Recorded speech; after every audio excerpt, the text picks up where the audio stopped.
السلام علیکم ورحمۃ اللہ وبرکاتہ۔ کیسے ہیں عاقل صاحب آپ؟ امید ہے انشاءاللہ خیریت سے ہوں گے۔ میں ٹھیک ہوں، اللہ کا میں یہ شکر کہہ رہا تھا، یہ ہمارا ایک گروپ ہے، اس میں یہ ایک صاحب نے بھیجا ہے، تو اس کے بارے میں مجھے پوچھنا تھا کہ جیسے کہ حالات چل رہے ہیں فلسطین میں، تو اس کے لیے دیگر ممالک میں کسی دن کا روزہ رکھ رہے ہیں، اگر سب کیا نام ہے کہ روزہ رکھو، جیسے کہ اس میں لکھا ہوا ہے، آپ نے پڑھ لیا، گلوبل تو ڈے آف یہ فاسٹنگ۔ کہاں تک ٹھیک ہے؟ وہ بتا رہے ہیں بدعت ہے یہ۔ بالکل میں آپ کو اس کے بتاتا بارے میں ہوں اس کی بتائیے۔ بدعت ہونے کی حقیقت کیا ہے۔ نحمدہ و نصلی علی رسول الکریم، اما بعد۔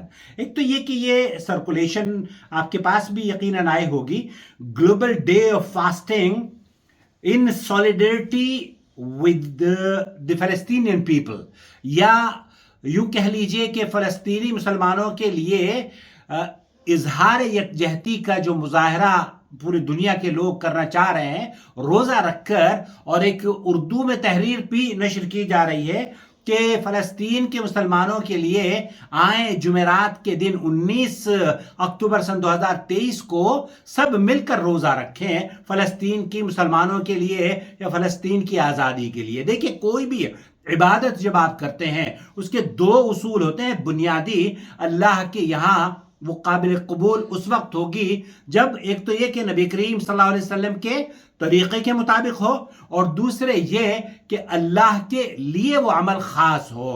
اللہ کے لیے عمل خاص ہے، نبی کریم صلی اللہ علیہ وسلم کے طریقے کے مطابق ہے، وہ قابل قبول ہے۔ لیکن آپ کا روزہ اگر آپ فلسطین کے لیے مسلمانوں کے لیے رکھ رہے ہیں، حالانکہ جمعرات کا روزہ نبی کریم صلی اللہ علیہ وسلم کی سنت ہے، پیر اور جمعرات کا روزہ رکھا کرتے تھے آپ علیہ الصلوۃ والسلام، لیکن کوئی شخص یہ کہے کہ آئیے پوری دنیا کے لوگ مل کر ہم روزہ رکھیں، یا پوری دنیا کے لوگ رکھ کر، یہ دراصل 5 کروڑ درود کا نذرانہ، 5 کروڑ کلمہ طیبہ کا نذرانہ، 5 کروڑ لا الہ الا انت سبحانک انی کنت من الظالمین کا نذرانہ، یہ جو دعائیہ اجتماعی دعاؤں کا تذکرہ ہے نا، یا دعاؤں کا سلسلہ ہے، یا اجتماعی روزوں کا سلسلہ ہے۔ عبداللہ ابن مسعود کی ایک بڑی مشہور روایت ہے، بعض اہل علم نے اس کو ضعیف بھی قرار دیا ہے، لیکن وہاں اس حدیث میں اس بات کا ثبوت ملتا ہے کہ نبی کریم صلی اللہ علیہ وسلم کے صحابہ جب کوئی ایسا کام ہوتا ہوا دیکھتے تھے جو نبی کریم صلی اللہ علیہ وسلم سے ثابت نہیں، اس سے فوراً یہ فرما دیا کرتے تھے کہ یہ گمراہی ہے۔ صحابہ نے دیکھا، عبداللہ بن مسعود نے دیکھا کہ مسجد میں لوگ بیٹھے ہوئے ذکر و اذکار کر رہے ہیں، کوئی سبحان اللہ کہہ رہا ہے، لوگ اس کے پیچھے سبحان اللہ کہتے ہیں، کوئی الحمدللہ کہہ رہا ہے، لوگ اس کے پیچھے الحمدللہ کہتے ہیں، کوئی اللہ اکبر کہتا ہے، لوگ اس کے پیچھے اللہ اکبر کہتے ہیں۔ یہی طریقہ عبداللہ بن مسعود نے جا کر ان سے کہا کہ تم لوگ کیا کر رہے ہو؟ تم لوگ اپنی گمراہیوں کو، اپنی بدیوں کو، اپنی برائیوں کو، اپنے گناہوں کا شمار کر رہے ہو، ان کو گن رہے ہو۔ اللہ کے رسول صلی اللہ علیہ وسلم سے یہ اعمال، اس طرح کے اعمال ثابت نہیں ہیں۔ تو جو شخص پیر کا روزہ رکھتا ہے، جو شخص فلسطین کے مسلمانوں کے لیے دعائیہ کلمات کہتا ہے یا دعا کرتا ہے ان کے لیے، تو جائز ہے، لیکن پوری دنیا کو یہ کہنا کہ 5 کروڑ درود کا نذرانہ آج ہم فلسطین کے مسلمانوں کو پیش کریں گے، ارے بھائی آپ اعمال کرتے ہیں اللہ کے لیے کرتے ہیں، اور یہ اعمال اللہ رب العالمین نے، نبی کریم صلی اللہ علیہ وسلم نے، وہ آزمائشیں اور مصیبتوں کے پہاڑ ان پر بھی آپ سے زیادہ ٹوٹے ہیں، کیا انہوں نے اس طرح کی اپیل کی کہ آج مدینے کے سارے لوگ روزہ رکھیں گے؟ نہیں، مدینے کے لوگوں نے روزہ اس وقت رکھا جب نبی کریم صلی اللہ علیہ وسلم نے فرمایا کہ میرے بھائی موسیٰ کو اسرائیل پر آج فتح یابی اور نصرت اللہ تعالیٰ نے عطا فرمائی تھی، تو آج ہم روزہ رکھیں گے۔ نبی روزہ رکھتے، صحابہ روزہ رکھتے، صحابہ نے روزہ رکھا، عمل کر کے دکھایا، اور امتی ان کی پیروی کرتے ہوئے قیامت تک اس پر عمل کریں گے۔ لیکن یہ طریقہ کار، اس طریقہ کار کو جو عام طور پر پیش کیا جاتا ہے کہ آئیے 5 کروڑ درود کے نذرانے پیش کریں، یا فلانے ملک میں وبا آئی ہے، بلا آئی ہے، اس کو اذانوں سے دور کریں، یا اجتماعی روزے رکھیں، اس عمل کو کیونکہ نبی کریم صلی اللہ علیہ وسلم سے اس کا کوئی ثبوت نہیں ملتا، اور اس طرح کے اعمال کا بھی کوئی ثبوت نہیں ملتا، روزہ سوائے ان روزوں کے جو کہ عرفہ کا روزہ ہے. آپ پوری دنیا کے لوگوں کو اپیل کر سکتے ہیں کہ آئیے یوم عرفہ کا روزہ ہم پوری دنیا کے لوگ رکھیں. کیوں؟ اس لیے کہ اللہ کے رسول صلی اللہ علیہ وسلم نے اس میں حکم دیا ہے اور 2 سال کے گناہ معاف ہو جاتے ہیں. محرم کا روزہ آپ پوری دنیا کے لوگوں کو اپیل کریں. جمعرات کا روزہ رکھنا نبی کریم صلی اللہ علیہ وسلم سے ثابت ہے. آپ لوگوں کو ترغیب دلائیں، لیکن یہ کہیں کہ ہم فلسطین کے لیے روزہ رکھ رہے ہیں تو یہ بدعت عمل ہے.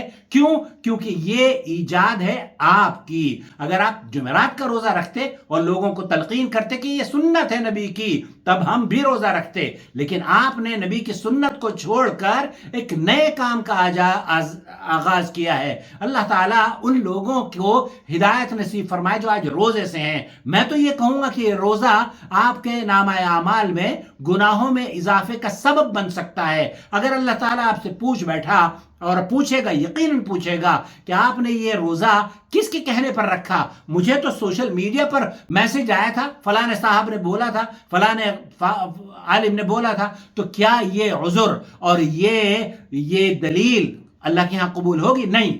آپ کا جواب یہ ہونا چاہیے کہ نبی کریم صلی اللہ علیہ وسلم نے ایسا عمل کیا ہے اور ہم اس لیے کرتے ہیں. تو اللہ کے رسول صلی اللہ علیہ وسلم سے جو اجتماعی کرنے کے کام ہیں اس میں تو کوئی قباحت نہیں ہے. اجتماعی طور پر ہمیں کرنا چاہیے. اور اگر اجتماعیت کے کوئی کام نہیں ہے تو پھر اجتماعیت کو کریٹ کرنا، جیسے کہ نمازوں کے بعد اللہ کے رسول صلی اللہ علیہ وسلم اجتماعی دعائیں نہیں مانگا کرتے تھے. اب کوئی مانگتا ہے تو کیا وہ سنت عمل ہے؟ نہیں، وہ بدعت عمل ہے. نیک کام کر رہا ہے لیکن نبی کریم صلی اللہ علیہ وسلم کی سنت کے مطابق نہیں کر رہا ہے. تو عمل کے قبولیت کی جو 2 بنیادی شرط ہے وہ یہ کہ ایک تو اللہ کے لیے ہو اور نبی کے طریقے پر ہو. نبی کے طریقے پر نہیں ہے، اللہ کے لیے ہے تب بھی قبول نہیں ہے، اور نبی کے طریقے پر ہے اور اللہ کے لیے نہیں ہے تب بھی قبول نہیں ہے. تو اپنے اعمال کو خالص اللہ کے لیے کوشش کیجئے کہ ہم سنت کی پیروی کریں، اور اس طرح کے بدعتی جو روزے ہیں جنہوں نے رکھے ہیں اللہ کے لیے روزے توڑ دیں. میں تو یہ کہہ رہا ہوں روزے توڑ دیں، اور روزہ توڑنے پر آپ کو اجر ملے گا. کیوں؟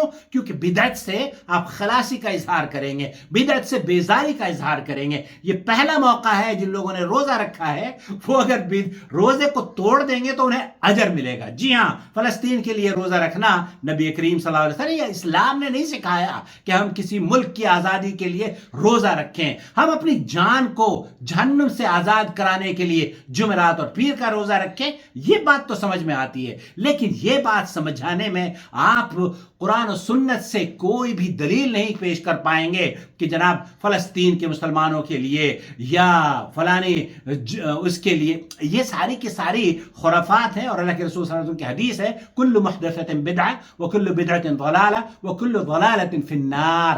روزہ توڑ دیں اجر ملے گا. اور روزہ جمعرات کا اگر آپ نے رکھا ہے نبی کریم صلی اللہ علیہ وسلم کی سنت کے مطابق اسے پورا کریں، اس پر اجر ملے گا. والسلام علیکم ورحمۃ اللہ وبرکاتہ. آپ کا بھائی محمد عاقل، نور ٹی وی، جدہ سے.